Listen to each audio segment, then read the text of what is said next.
ایمان کا 55 نمبر پر شعبہ ہے والدین کے ساتھ حسن سلوک سے پیش آنا۔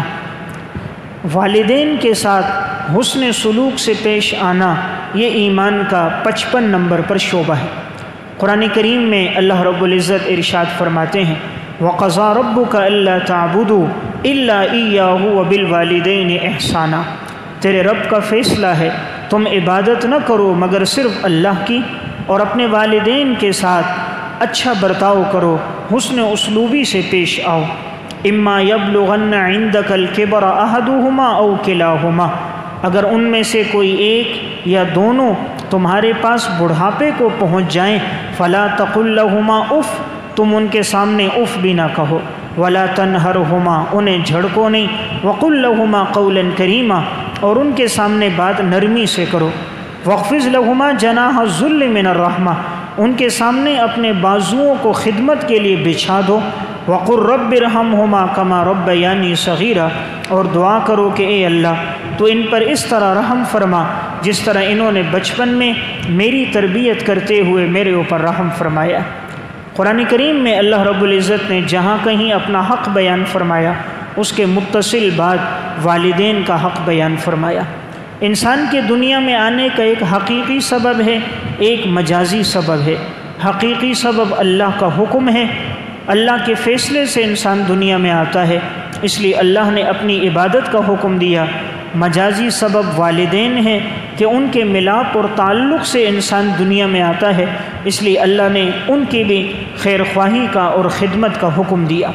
اور ایک ہی جملوں میں اللہ نے دونوں کا تذکرہ کرتے ہوئے فرمایا کہ تم ان کا بھی شکر کرو اور تم میرا بھی شکر کرو، یعنی والدین کا بھی شکر ادا کرو، اور اللہ نے فرمایا تم میرا بھی شکر ادا کرو۔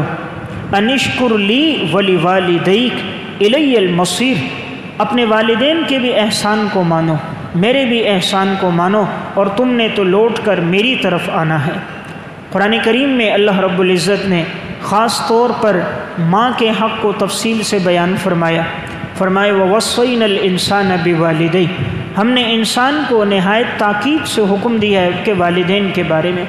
حَمَلَتْهُ أُمُّهُ وَهْنًا عَلَى وَهْنٍ، خاص طور پہ والدہ کے بارے میں کہ جو حمل کے بوجھ کو اٹھاتی ہے بوجھ در بوجھ کو، وَفِصَالُهُ فِي عَامَيْنِ، اور اس کا دودھ پلانا، اور پھر اس حمل کی مدت یہ گویا کہ تقریباً 30 مہینے بنتے ہیں، جسے دوسری جگہ بیان فرمایا وَحَمْلُهُ وَفِصَالُهُ 30 شَهْرًا، یعنی حمل کی مدت عقل 6 مہینے ہے اور دودھ پلانا 2 سال ہے، ان دونوں کو جمع کیا جائے تو یہ 30 مہینے بنتے ہیں۔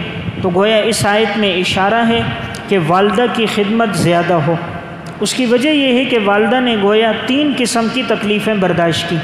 نمبر 1، حمل کی صورت میں پیٹ میں اٹھایا، کم از کم 6 مہینے، زیادہ سے زیادہ 2 سال۔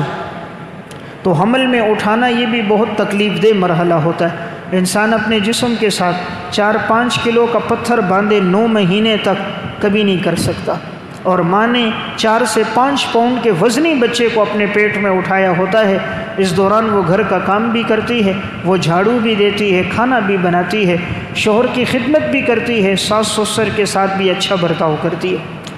نمبر 2، پھر وضع حمل کی جو تکلیف ہوتی ہے یہ بہت سخت تکلیف ہے، اور یہ بھی ماں برداشت کرتی ہے۔ اور نمبر 3، پھر 2 سال تک بچے کو دودھ پلانا، یہ بھی ایک بڑا مشکل مرحلہ ہوتا ہے، اس لیے ماں کا حق 3 گنا بیان فرمایا گیا۔ لیکن اللہ نے دونوں کا حق ذکر کیا ہے، اور اس کے بعد والدہ کے حق کو ذرا تفصیل سے بیان فرمایا۔ والدین اگر مشرک بھی ہوں، غیر مسلم ہوں، تب بھی ان کے ساتھ حسن سلوک کرنا انسان پر لازم ہے۔ قرآن کریم میں اللہ رب العزت نے ارشاد فرمایا وَإِن جَاهَدَاكَ عَلَىٰ أَن تُشْرِكَ بِي مَا لَيْسَ لَكَ بِهِ عِلْمٌ، اگر تمہارے والدین تم سے جھگڑا کریں کہ تم میرے ساتھ کسی کو شریک ٹھہراؤ جس بات کا تمہیں علم نہیں ہے، فَلَا تُطِعْهُمَا، اپنے والدین کی اطاعت نہ کرنا، لیکن وَصَاحِبْهُمَا فِي الدُّنْيَا مَعْرُوفًا، دنیا میں ان کے ساتھ اچھا سلوک کرنا۔ یعنی اگر وہ کہیں شرک کرو پھر تو ان کی اطاعت نہیں ہوگی، وہ کہیں نماز نہ پڑھو پھر تو ان کی اطاعت نہیں ہوگی، لیکن پھر بھی نافرمانی نہیں کرنی، بد اخلاقی نہیں کرنی، حسن سلوک سے پیش آنا ہے، گفتگو نرم لہجے میں کرنی ہے، جواب نہیں دینا، ہاتھ نہیں اٹھانا۔ تو جب والدین مشرک ہوں ان کا یہ حق ہے، والدین مسلمان ہوں ان کا حق تو کتنا زیادہ ہوگا۔ نبی اکرم صلی اللہ علیہ وسلم کے صحابی ہیں عبداللہ ابن مسعود رضی اللہ تعالیٰ عنہ، حضور سے پوچھا، سألت النبی صلی اللہ علیہ وسلم ای العمل احب الی اللہ عز وجل، اللہ کے ہاں سب سے پسندیدہ عمل کون سا ہے؟ آپ نے فرمایا الصلاۃ لوقتها، نماز کو اس کے وقت پہ پڑھنا۔ قلت ثم ایو، پھر کون سا عمل اللہ کے ہاں افضل ہے؟ آپ نے فرمایا بر الوالدین، اپنے والدین کے ساتھ حسن سلوک سے پیش آنا۔ قلت ثم ایو؟ قال الجہاد فی سبیل اللہ، اس کے بعد کون سا افضل عمل؟ آپ نے فرمایا اللہ کے راستے میں جہاد کرنا۔ دیکھیں اس حدیث میں آپ صلی اللہ علیہ وسلم نے نماز کے بعد افضل عمل والدین کی خدمت کو قرار دیا، اور اس کے بعد آپ نے جہاد کا تذکرہ کیا۔ اس سے معلوم ہوتا ہے والدین سے حسن سلوک سے پیش آنا ضروری ہے۔ نبی اکرم صلی اللہ علیہ وسلم نے ارشاد فرمایا رضا الرب فی رضا الوالد وسخط الرب فی سخط الوالد، اللہ کی رضامندی والد کی رضامندی میں ہے، اللہ کی ناراضگی والد کی ناراضگی میں ہے۔ یعنی جس کا والد اس سے راضی اس کا رب بھی اس سے راضی، جس کا والد اس سے ناراض اس کا رب بھی اس سے ناراض۔ آج کل لوگ والدہ کی خدمت تو کرتے ہیں الحمدللہ، ماں کی فرما برداری کرتے ہیں، لیکن عموماً بیٹے باپ کے نافرمان ہوتے ہیں، والد کی نافرمانی کرتے ہیں۔ حالانکہ اس حدیث میں اللہ نے اپنی رضامندی کا تذکرہ جو آپ صلی اللہ علیہ وسلم نے بیان فرمایا وہ باپ کی رضامندی سے جوڑا۔ اس باپ کی بڑی محنت ہوتی ہے، سارا دن یہ کام کرتا ہے، 10 12 بعض 14 16 گھنٹے ڈیوٹی کرتے ہیں اولاد کی خاطر، 4 گھنٹے اوور ٹائم لگاتے ہیں، تندور کے کنارے بیٹھ کر روٹیاں پکاتے ہیں، تپتی ہوئی گرمی ہوتی ہیں، 5 سے 6 بلاک کندھے پہ رکھ کر 6ٹی منزل پہ چڑھ رہے ہوتے ہیں، کھدائی کر رہے ہوتے ہیں، 8 گھنٹے سیکورٹی کی سخت ڈیوٹی دے رہے ہوتے ہیں۔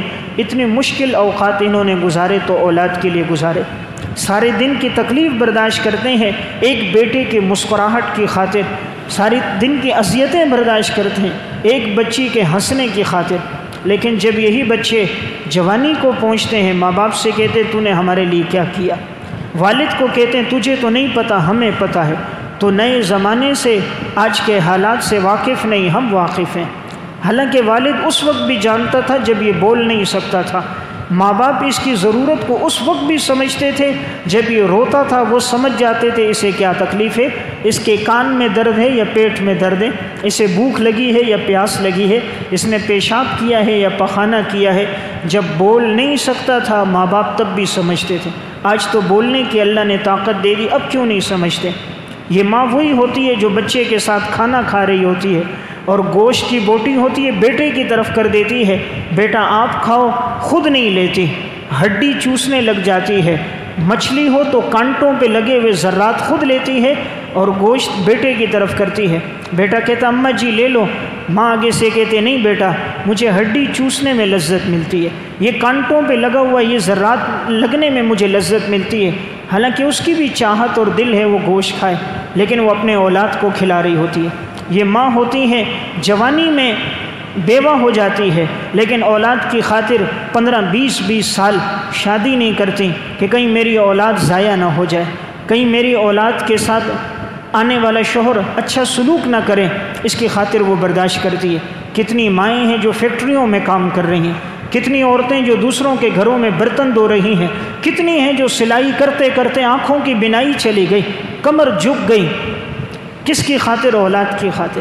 اور جب یہ اولاد جوانی کے نشے کو پہنچتی ہے انہیں ماں باپ کو دینے کے لیے وقت نہیں ہوتا، 4 گھنٹے دوستوں کو دیں گے، 5 منٹ والد کو نہیں دیں گے، 2 گھنٹے کا سفر طے کریں گے ہوٹل میں کھانے کے لیے، 10 منٹ کا سفر کر کے والدہ کو قریب کے ہسپتال میں لے جانے کا ان کے پاس وقت نہیں ہوگا۔ تو بہرحال اللہ جس سے راضی ہوتا ہے ماں باپ کی خدمت کی توفیق دیتا ہے، اللہ جس سے ناراض ہوتا ہے وہ نافرمان ہو جاتا ہے، پھر اس کی اپنی اولاد اس کے ساتھ وہی سلوک کرتی ہے جو اس نے اپنے ماں باپ کے ساتھ کیا۔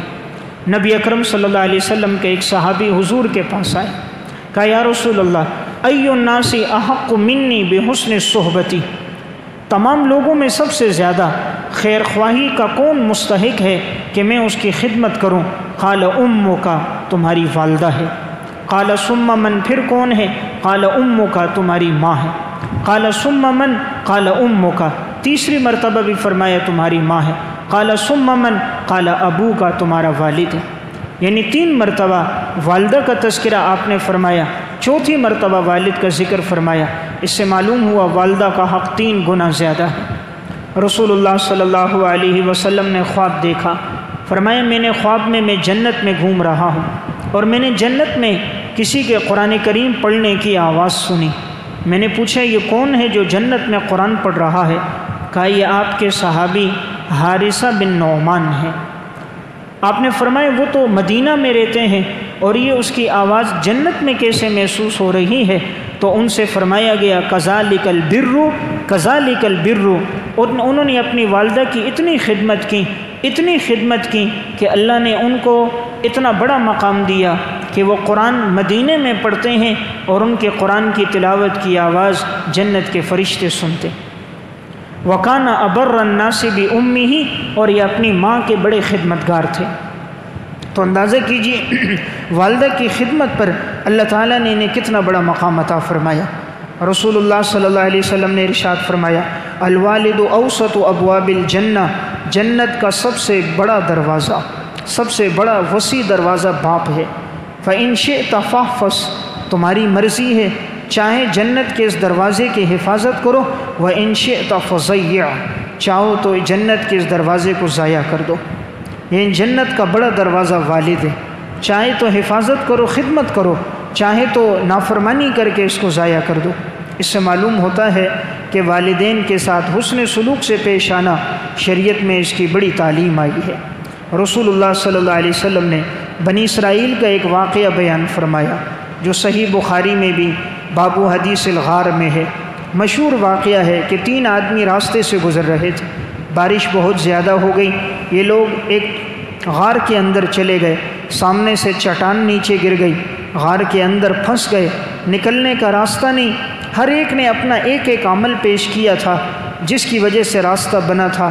ان میں ایک نے اپنا عمل یہ پیش کیا، یا اللہ میرے والدین تھے، میں دن بھر میں بکریاں چراتا تھا، جب شام کو گھر آتا بکریوں کا دودھ نکالتا، سب سے پہلے اپنے ماں باپ کو پلاتا، جب تک انہیں نہ دوں میں اپنے بچوں کو نہیں دیتا۔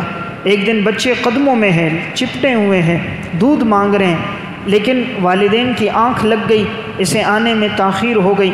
اس نے کہا پہلے ماں باپ کو پلاؤں گا، لیکن وہ سوئے رہے اور یہ سرہانے کھڑا رہا۔ انہوں نے ان کو جگانا مناسب نہیں سمجھا، صبح تک یہ وہیں کھڑا رہا۔ پھر جب ان کی آنکھیں کھلی تو انہوں نے ان کو وہ دودھ پیش کیا، کہا یا اللہ اگر یہ عمل تیرے دربار میں قبول ہے تو ہمارے لیے راستہ بنا دے، تو چٹان تھوڑی سی ہٹ گئی۔ تو دیکھیں والدین کے ساتھ حسن سلوک سے پیش آیا، اللہ نے مصیبت سے نجات دے دی۔ نکلنے کا جہاں کوئی راستہ نہیں تھا، والدین کی خدمت کے ذریعے اللہ نے راستہ بنا دیا۔ تو میں عرض یہ کر رہا تھا کہ یہ خدمت انسان کو آخرت میں تو بدلہ دیتی ہی ہے، دنیا میں بھی انسان کو بہترین بدلہ عطا کرتی ہے۔ نبی اکرم صلی اللہ علیہ وسلم نے فرمایا ما من ولد بار، نہیں ہے کوئی نیکوکار بیٹا ینظر الی والدیہ نظرۃ رحمت، جو اپنے والدین کو شفقت کی نگاہ سے دیکھے، الا کتب اللہ لہ بکل نظرۃ حجۃ مبرورۃ، مگر اللہ ہر مرتبہ دیکھنے پر ایک مقبول حج کا ثواب دیتا ہے۔ قالوا وإن نظر كل يوم 100 مرۃ، صحابہ اکرام نے فرمایا یا رسول اللہ اگر وہ دن میں 100 مرتبہ دیکھے تو کیا اللہ 100 مرتبہ بھی اس کو مقبول حج کا ثواب دیں گے؟ رسول اللہ صلی اللہ علیہ وسلم نے فرمایا قال نعم اللہ اکبر و اطیب، اللہ کی ذات تو بہت بڑی ذات ہے، بڑی پاکیزہ ذات ہے، یعنی اللہ کے خزانوں میں کمی کوئی نہیں۔ اگر وہ 100 مرتبہ شفقت سے دیکھے گا، اللہ 100 مرتبہ اس کو مقبول حج کا ثواب عطا فرمائے۔ قدر تب آتی ہے جب دنیا سے چلے جاتے ہیں۔ والدین کے جنازے کو کندھا دینے کے لیے تو کتنے دور سے ٹکٹ کر کے جاتے ہیں، اور زندگی میں کبھی ان کا سہارا نہیں بنتے۔ وہ مجبور ہوتے ہیں، کبھی خرچہ نہیں بیچتے، دنیا کو دکھانے کے لیے 30-35 ہزار کا ٹکٹ لے کے جا رہا ہے، پھر 25 ہزار کا واپس لا رہا ہے، رسم و رواج کی خاطر وہاں پر 40ویں میں ہزاروں روپے خرچ کر رہا ہے۔ دنیا میں یہی ماں باپ بیمار تھے، تکلیف میں تھے، ایڑیاں رگڑ رہے تھے، کبھی اس نے ان کی طرف خرچہ نہ بھیجا، کسی مہنگے اور اچھے ہسپتال میں علاج نہ کروایا، اور آج کہتا ہے میں ماں باپ کا چہرہ دیکھنے آیا ہوں۔ زندگی میں تو نے چہرہ نہ دیکھا، اب کفن کے کپڑوں میں لپٹا ہوا چہرہ دیکھنے آیا۔ زندگی میں ان کا ہنستا اور مسکراتا چہرہ دیکھنے کی توفیق نہیں ہوئی، اب جب جسم سے روح نکل گئی اب اس کے دیکھنے کے لیے پیسہ لگا رہا ہے۔ یہ سب دنیا کو دکھانا ہوتا ہے۔ جو نیک بخت ہوتے ہیں وہ زندگی میں سہارا بنتے ہیں، ہر مشکل موقع پہ ساتھ دیتے ہیں، ہر اچھی جگہ ان کا علاج کرواتے ہیں، ان کے مزاج کو سمجھتے ہیں، جو وہ چاہتے ہیں اس طرح کرتے ہیں، اللہ پھر ان کے مال میں برکت دیتا ہے۔ ماں باپ پہ خرچ کرنے سے، دین پہ خرچ کرنے سے مال کم نہیں ہوتا۔ یہ دل کی تختی پہ لکھ لیں، ماں باپ پہ خرچ کریں گے مال کم نہیں ہوگا، اللہ ان کی دعاؤں سے ڈبل کر کے آپ کو واپس کر دے گا۔ دین پہ خرچ کریں گے اللہ کم نہیں کرے گا۔ ما نقصت صدقۃ من مال، مال میں کمی نہیں آتی، رب العالمین دگنا کر کے واپس کر رہا ہوتا ہے۔ اس لیے میں عرض کر رہا تھا ایمان کا ایک شعبہ والدین کی اطاعت کرنا ہے۔ نبی اکرم صلی اللہ علیہ وسلم نے فرمایا ان اللہ حرم علیکم حقوق الامہات، اللہ نے تم پر حرام کر دیا ہے ماؤں کی نافرمانی کرنا۔ عموماً ماؤں کی نافرمانی زیادہ ہوتی ہے بنسبت والد کے، والد کے سامنے تو بات نہیں کرتے، ان کا مزاج ہوتا ہے، ان کا روب ہوتا ہے، ماں کی نافرمانی زیادہ ہوتی ہے، اس لیے آپ نے ان کا تذکرہ کیا۔ رسول اللہ صلی اللہ علیہ وسلم نے ارشاد فرمایا ان اکبر الکبائر ان یلعن الرجل والدیہ، کبیرہ گناہوں میں ایک بہت بڑا گناہ انسان اپنے والدین کو لعنت کرے۔ قیل یا رسول اللہ کیف یلعن الرجل والدیہ، انسان اپنے والدین کو بھلا کیسے لعنت کرے گا؟ آپ نے فرمایا یسب ابا الرجل فیسب اباہ، یہ دوسرے کے باپ پر لعنت کرتا ہے تو دوسرا اس کے والد پہ لعنت کرتا ہے۔ وَيَسُبُّ أُمَّهُ فَيَسُبُّ أُمَّهُ، یہ دوسرے کی ماں کو برا بھلا کہتا ہے تو وہ اس کی ماں کو برا بھلا کہتا ہے۔ یعنی آپ نے فرمایا دوسرے کے والدین پہ لعنت کرنا گویا اپنے والدین پہ لعنت ہے، دوسرے کے ماں باپ کو برا بھلا کہنا گویا اپنے ماں باپ کو کہنا ہے کہ اس کی وجہ سے وہ اس کے والدین کو برا بھلا کہیں گے۔ رسول اللہ صلی اللہ علیہ وسلم نے ارشاد فرمایا لا يدخل الجنت عاق، فرمایا جنت میں داخل نہیں ہوگا جو والدین کا نافرمان ہو، ولا مدمن خمر، اور نہ جو ہمیشہ شراب پینے والا ہو، ولا منان، اور نہ وہ جو احسان کر کے احسان جتلانے والا ہو۔ یعنی اس حدیث میں گویا آپ نے 3 آدمیوں کا تذکرہ فرمایا کہ یہ جنت میں داخل نہیں ہوں گے۔ رسول اللہ صلی اللہ علیہ وسلم نے ایک واقعہ بیان فرمایا جو صحیح بخاری اور مسلم میں ہے۔ یہ بنی اسرائیل کا ایک بڑا عبادت گزار گزرا ہے جریج، آپ نے جریج کا واقعہ سنایا۔ یہ بنی اسرائیل کا بڑا عابد تھا اور ایک پہاڑ کے اوپر اس نے اپنے لیے ایک جگہ بنائی ہوئی تھی اور اسی صومعہ میں یہ عبادت کیا کرتا تھا۔ ایک دن اس کی والدہ نیچے آئی اور نیچے سے اپنے بیٹے کو آواز دی بیٹا جریج نیچے اترو، مجھے تمہاری خدمت کی ضرورت ہے۔ تو ماں نے اپنا ہاتھ اپنی آنکھوں پہ رکھا، چونکہ سورج کی روشنی لگ رہی تھی، چہرہ اوپر کر کے بیٹے کو آواز دی۔ بیٹا نفلی نماز پڑھ رہا تھا، تو اب اس نے سوچا میں ماں کو جواب دوں نہ دوں، تو اس نے ماں کو جواب نہ دیا، اپنے نوافل میں لگا رہا۔ دوسرے دن ماں پھر آئی، ماں نے پھر آواز دی بیٹا جریج نیچے آؤ مجھے ضرورت ہے، اس نے پھر اپنے نوافل میں لگا رہا، نیچے نہ آیا۔ تیسرے دن ماں پھر آئی، پھر آواز دی بیٹا نیچے اترو، لیکن یہ پھر اپنے نوافل میں لگا رہا۔ تو ماں نے ایک جملہ کہہ دیا اور کہا کہ تمہیں اس وقت تک موت نہ آئے، اللہم لا تمتہ حتی ترئ وجوہ المومسات، اور ایک روایت میں اللہم لا تمتہ حتی یرا او ینظر فی وجوہ المومسات، کہ تمہیں موت نہ آئے یہاں تک کہ تم فاحشہ اور بے حیا عورتوں کا چہرہ نہ دیکھ لو۔ جب تک بے حیا عورتوں کا چہرہ نہ دیکھو تمہیں موت نہ آئے۔ ماں نے بد دعا دے دی، ماں چلی گئی۔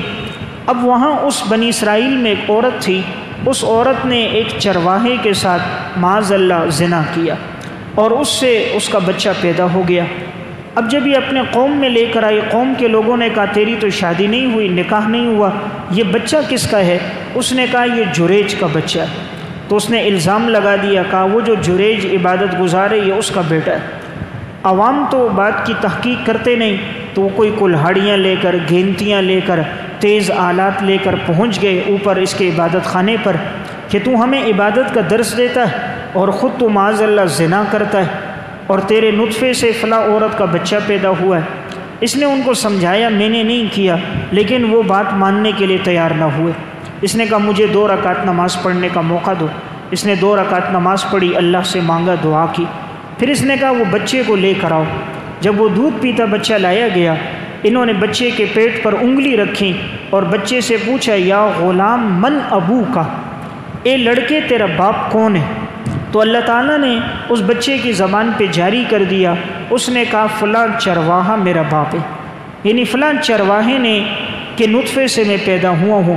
اب جب قوم کے لوگوں نے دیکھا کہ دودھ پیتا بچہ گفتگو کر رہا ہے تو سب سمجھ گئے جریج تو بڑا عبادت گزار ہے کہ اللہ نے اس کی وجہ سے بچے کی زبان پہ گفتگو جاری کر دی، تو یہ ان کی کرامت تھی۔ تو اب قوم کے لوگوں نے کہا نبنی صومعتک من ذہب، ہم تو ابھی تمہارے اس عبادت خانے کو سونے کا بنائیں گے۔ پہلے تو مٹی کا بنا ہوا تھا، انہوں نے آ کے توڑ دیا تھا۔ جب سب نے اس کی یہ کرامت دیکھی تو کہا ہم تو اس کو سونے کا بنائیں گے۔ اس نے کہا لا حاجت لی فی ذالک، مجھے اس کی ضرورت نہیں ہے، جو مٹی کا تھا اسی طرح بنا دو۔ اب واقعہ سنانے کا مقصد دیکھیں، ماں نے جو بددعا کی تھی کہ تجھے موت نہ آئے یہاں تک کہ بے حیا عورتوں کا چہرہ نہ دیکھ لے، وہی ہوا کہ موت سے پہلے پہلے بے حیا عورتوں کو دیکھا۔ بے حیا عورت نے الزام لگایا، وقتی طور پر سب کے جذبات ابھرے اور اس کو تکلیف پہنچی، تو ذریعہ کیا بنا؟ یہ بات بنی۔ اور بعض روایات سے معلوم ہوتا ہے کہ اگر وہ یہ الزام لگا لیتی، ماں یہ کہتی کہ تجھے موت نہ آئے یہاں تک کہ تو زنا کر دے، تو ماں کی بددعا ایسی تیر بہدف ہے کہ یہ زنا میں بھی پڑ جاتا۔ اس سے معلوم ہوا کہ والدین کی بددعا فوراً لگتی ہے۔ تو بنی اسرائیل کے اس واقعے سے معلوم ہوتا ہے کہ انسان والدین کی اطاعت میں زندگی گزارے۔ تو ایمان کا یہ جو 55 نمبر پر شعبہ ہے وہ ہے والدین کے ساتھ حسن سلوک کرنا، یعنی والدین کے ساتھ اچھا برتاؤ کرو۔ تو شریعت نے اس کی بڑی تعلیم دی۔ رسول اللہ صلی اللہ علیہ وسلم نے فرمایا رغم انف ثم رغم انف ثم رغم انف، اس شخص کی ناک خاک آلود ہو جائے، اس شخص کی ناک خاک آلود ہو جائے، اس کی ناک خاک آلود ہو جائے۔ رجل ادرک ابویہ عند الکبر احدہما او کلاہما فلم يدخل الجنہ، کہ اپنے والدین میں سے کسی ایک کو یا دونوں کو بڑھاپے میں پائے اور وہ ان کی خدمت کر کے جنت میں داخل نہ ہو۔ تو آپ نے فرمایا اس کی ناک خاک آلود ہو جائے۔ اس لیے اگر ماں باپ بڑھاپے کو پہنچ جائیں تو یہ جنت میں داخلے کا بڑا آسان ذریعہ ہوتا ہے۔ اس لیے انسان کو کوشش کرنی چاہیے ان کی خدمت کر کے جنت میں داخل ہو جائے۔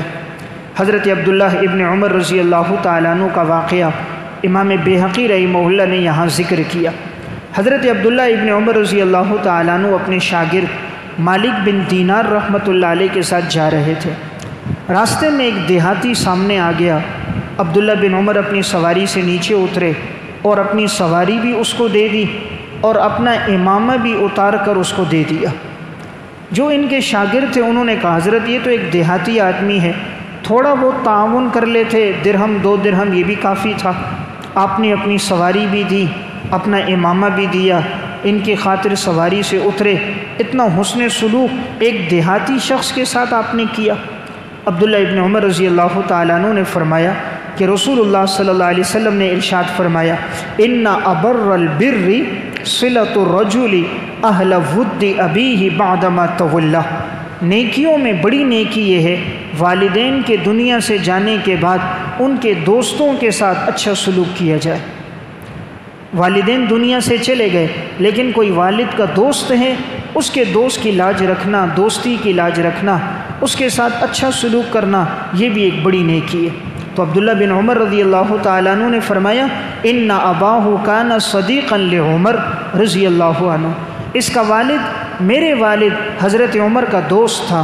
تو تو میں نے اس وجہ سے کہ اس کا والد میرے والد کا دوست ہے، اس کی وجہ سے میں نے اس کے بیٹے کا اکرام کیا، یعنی میرا اس سے کوئی تعلق نہیں، لیکن یہ میرے والد کا دوست رہا ہے۔ تو اس سے اندازہ کیجئے سلف وہ لوگ تھے اپنے والدین تو اپنے والدین، وہ اپنے والدین کے دوستوں کا بھی خیال رکھا کرتے تھے۔ امام بیہقی رحمۃ اللہ علیہ نے یہاں ایک واقعہ لکھا ہے، سفیان بن عیینہ رحمۃ اللہ علیہ بڑے اللہ والے بزرگ گزرے ہیں، یہ فرماتے جب میرے والد کا انتقال ہوا تو مجھے بہت تکلیف ہوئی، بہت بڑا صدمہ اور غم تھا، اور میں ہر جمعے اپنے والد کی قبر پہ جاتا، ہر جمعے وہاں جاتا، اپنے والد کے لیے ایصال ثواب کرتا، دعا کرتا۔ پھر کچھ وقت گزرا تو میرے جانے میں سستی ہو گئی، اب میں ہر ہفتے نہیں جا سکتا تھا۔ ایک مرتبہ کہتے ہیں چند دنوں کے بعد میں والد کی قبر پر گیا اور وہاں ان کے لیے فاتحہ پڑھنے لگا۔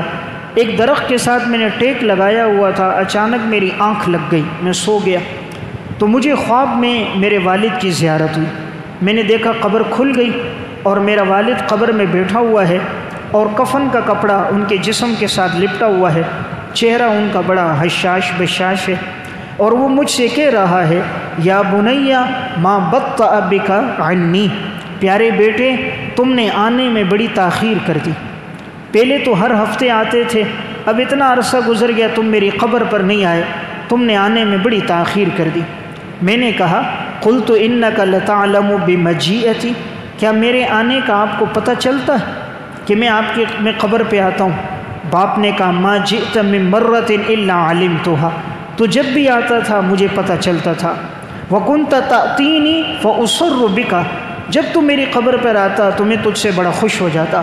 ویسر من حولی بدعائک، تو میرے لیے دعا کرتا تو مجھے بڑی خوشی ملتی تھی، اور میرے ارد گرد جتنے مردے ہیں وہ بھی تیرے آنے پر خوش ہوتے تھے کہ آج تیرا بیٹا آیا۔